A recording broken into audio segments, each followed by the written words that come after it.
Selamat malam Bapak, Ibu, Saudara-saudari yang terkasih dalam Tuhan kita Yesus Kristus. Sebelum memulai membaca kitab suci pada malam hari ini, marilah kita awali dengan doa pembuka. Dalam nama Bapa dan Putra dan Roh Kudus. Amin. Allah yang berbelas kasih, Sabdamu adalah terang dan pelita hidup kami. Bimbinglah kami dengan Roh Kudus-Mu untuk membaca dan merenungkan sabdamu.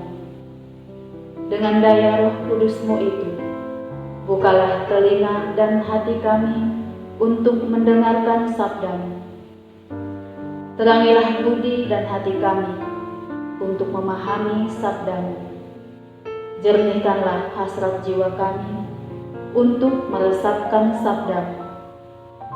Doronglah kehendak dan tekad kami untuk mengamalkan sabdamu dalam hidup dan perutusan kami sehari-hari. Demi Kristus Tuhan kami. Amin. Dalam nama Bapa dan Putra dan Roh Kudus. Amin.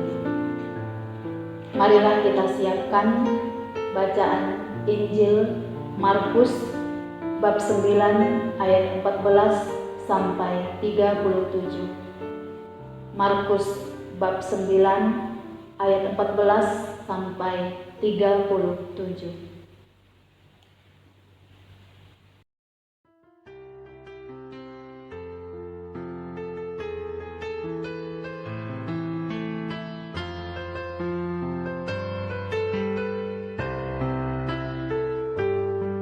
Sabdamu Bapa bagai air segar, sejuk dan damai saat ku dengar, mengalir tenang tiada henti, sumber hidup dan kasih sejati. Sabdamu Bapa bagai air segar, mengasari menyuburkan kami, dan menggugah jiwa dan segenap hati. Ku berkata berani bersaksi, doronglah diriku ini jadi saksi-saksi Ilahi, berkesan dalam janji bekerja di ladang-Mu, jadi abdi abadi, sampai nanti. Doronglah diriku ini jadi saksi-saksi Ilahi, berkesan dalam janji bekerja di ladang-Mu, jadi abdi abadi, sampai nanti.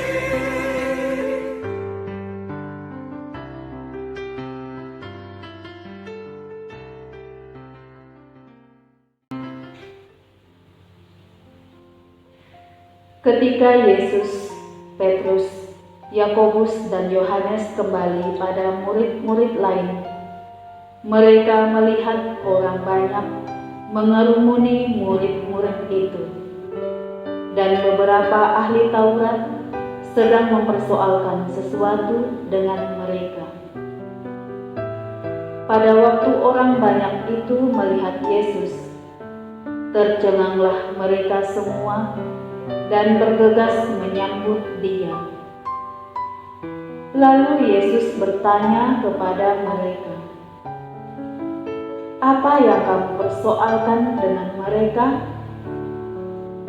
Kata seorang dari orang banyak itu, "Guru, anakku ini kubawa kepadamu, karena ia kerasukan roh yang membisukan dia. Dan setiap kali roh itu menyerang dia, roh itu membantingkannya ke tanah, lalu mulutnya berbusa, giginya bergertakan, dan tubuhnya menjadi kejam. Aku sudah meminta kepada murid-murid-Mu supaya mereka mengusir roh itu, tetapi mereka tidak dapat. Maka kata Yesus kepada mereka, "Hai kamu angkatan yang tidak percaya, berapa lama lagi aku harus tinggal di antara kamu? Berapa lama lagi aku harus sabar terhadap kamu? Bawalah anak itu kemari." Lalu mereka membawanya kepadanya. Waktu roh itu melihat Yesus, anak itu segera digoncang-goncangnya, dan anak itu terpelanting ke tanah dan berguling-guling, sedang mulutnya berbusa. Lalu Yesus bertanya kepada ayah anak itu, "Sudah berapa lama ia mengalami ini?" Jawabnya, "Sejak masa kecilnya. Dan seringkali roh itu menyeretnya ke dalam api ataupun ke dalam air untuk membinasakannya. Sebab itu, jika engkau dapat berbuat sesuatu, tolonglah kami dan kasihanilah kami." Jawab Yesus, "Katamu, jika engkau dapat. Tidak ada yang mustahil bagi orang yang percaya."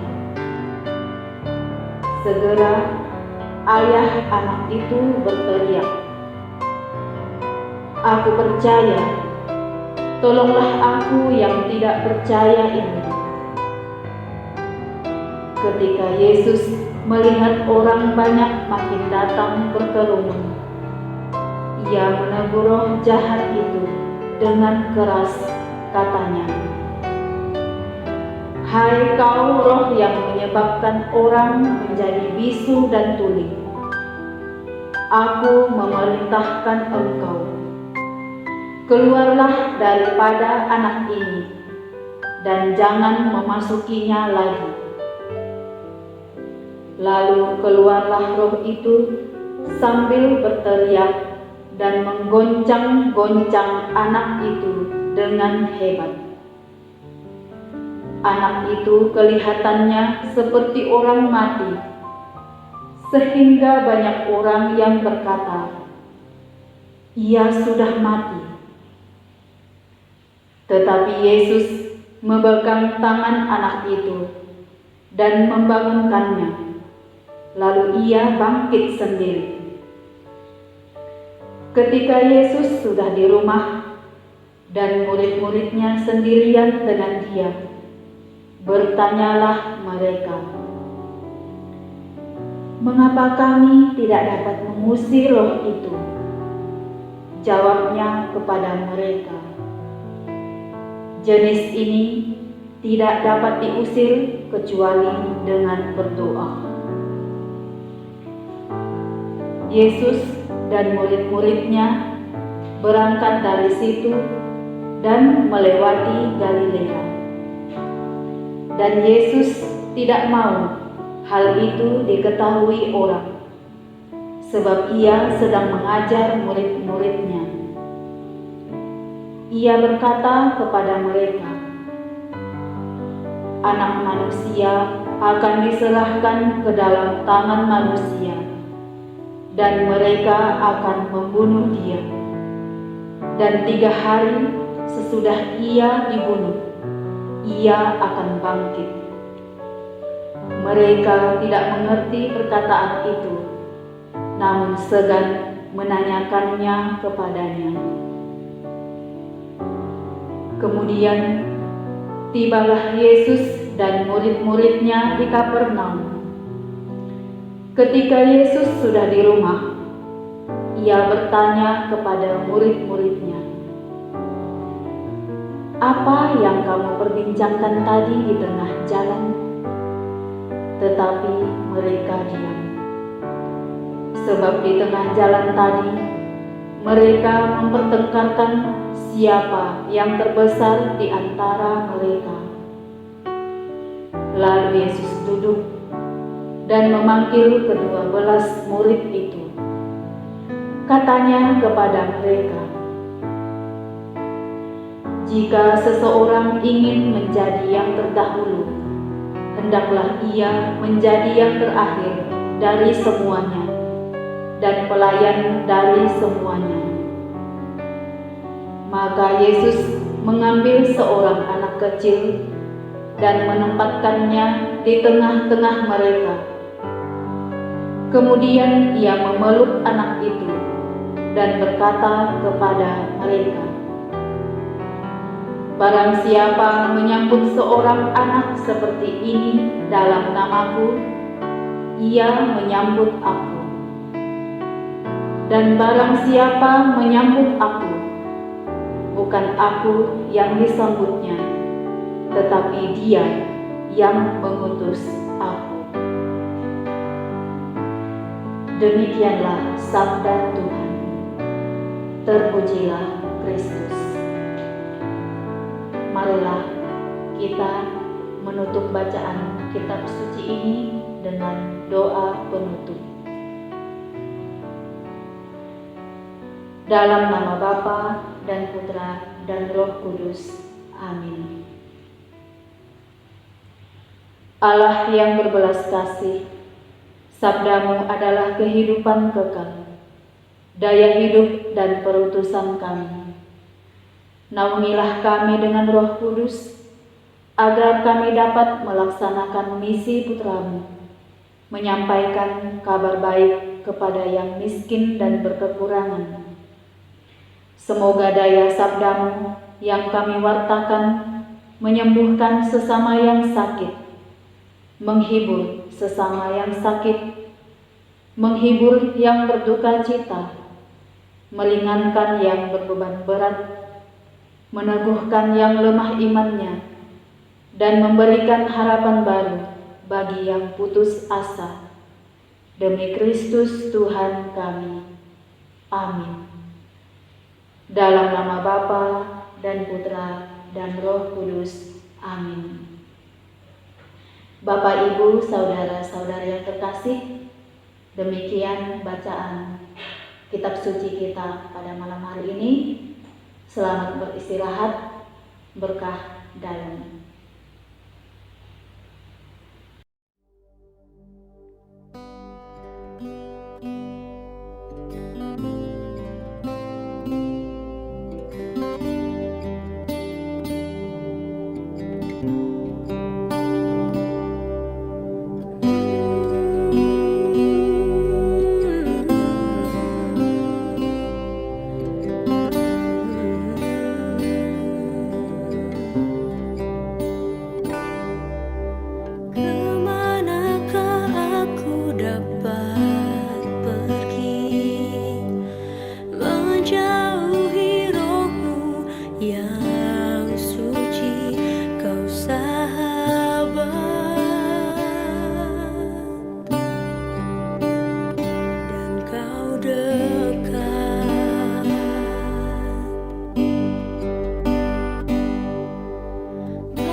Tak bisa membalas kesetiaanmu, sungguh mulia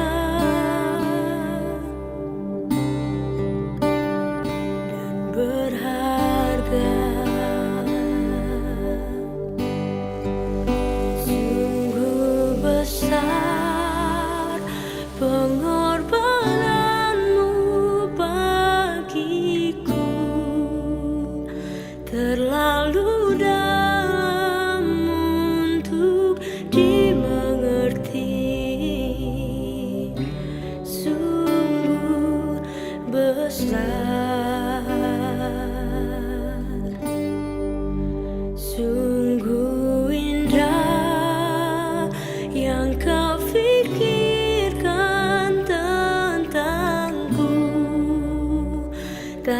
terselami bagiku. Sungguh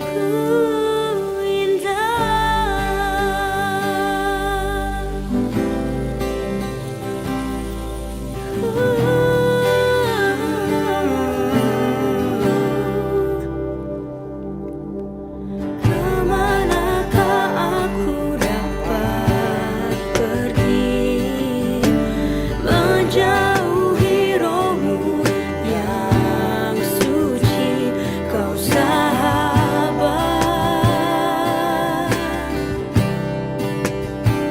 dan kau dekat.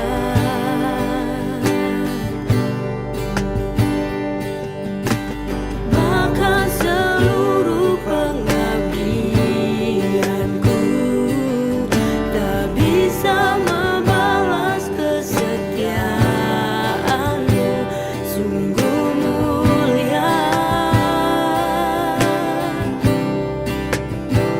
dan berharga.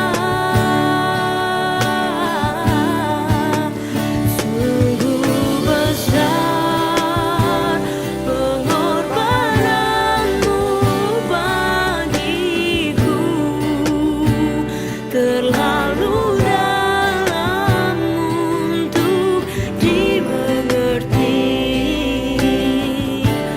Sungguh besar, sungguh indah yang kau pikirkan tentangku, tak terselami bagiku. Sungguh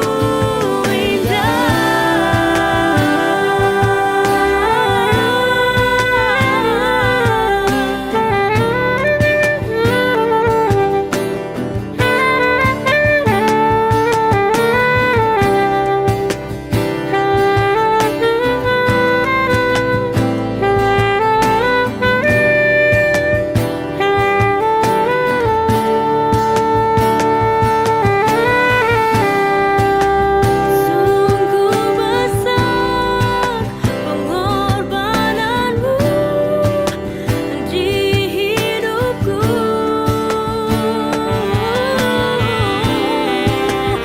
Sungguh indah rencanamu di dalamku.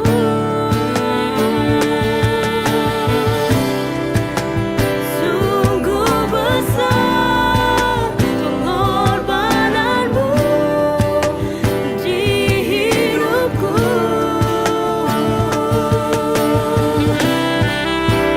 Sungguh indah rencanamu di dalamku.